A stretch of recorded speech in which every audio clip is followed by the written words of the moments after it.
جی تو ویورس، لیلا اپنی پریگننسی کی وجہ سے تھوڑی طبیعت اس کی اپسیٹ ہوئی ہے، ڈھیلی ہے، اس کو توجہ کی ضرورت ہے، لیکن کیس صاحب مصروف ہے اپنی ہی دنیا میں۔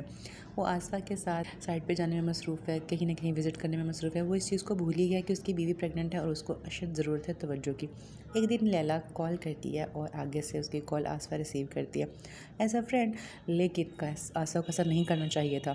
حمید صاحب کو دیے ہوئے پیسے واپس لینے کے لیے اس کے سالہ صاحب اور سسر صاحب جاتے ہیں اس کے والد کے پاس، لیکن وہ کہہ دیتے ہیں کہ میرا اس سے کوئی تعلق نہیں۔ آصفہ اور کیس کی دوستی لیلا کو پتہ تو ہے، لیکن اس کے باوجود جو بھی ہو جائے، ہسبینڈ وائف کا جو ریلیشن ایسا ہوتا ہے کہ بیوی اس میں یہ چیز برداشت نہیں کر پاتی، ہسبینڈ بھی نہیں کر پاتا، چاہے جتنا مرضی بھی دوست کلوز ہو۔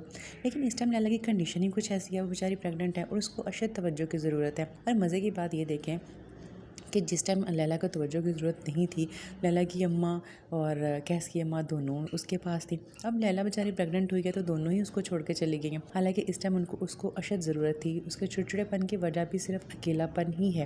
اگر گھر میں رونق ہو، وہ مصروف ہو، تو اس کو کچھ بھی ایسا نہ ہو۔ لیلا تھوڑا سا روڈ بات کر دیا تو اس کی ساس کو بھی لگتا ہے کہ ہمیں اب یہاں سے چلے جانا چاہیے۔ وہ لوگ بھی چلے جاتے ہیں، لیلا کی اماں پہلے جا چکی ہوتی ہے، جس کی وجہ سے گھر میں کافی خاموشی ہوتی ہے اور لیلا بہت ہی تنہائی کا شکار ہو جاتی ہے۔ حمید صاحب نے اپنی بیگم کو دے دی ہوئی ہے ڈیورس اور وہ چلی گئی ہے گھر چھوڑ کر۔ اب اس کی بیٹی اس کو بتاتی ہے کہ ابو امی تو گھر پہ نہیں ہیں۔ وہ حیرانگی کا اظہار کرتا ہے کہ وہ کہاں چلی گئی، حالانکہ جناب صاحب کو اتنا نہیں پتا کہ وہ غصے میں اس کو ڈیورس دے چکا ہے۔ اب وہ گھر پہ کیوں رکے گی؟ حمید دن بدن خرابی کی طرف ہی جا رہا ہے، کیونکہ نیت پہ مراد ہوتی ہے۔ انسان نے لالچ کیا ہو تو لالچ ہمیشہ بری بلائی ہوتی ہے۔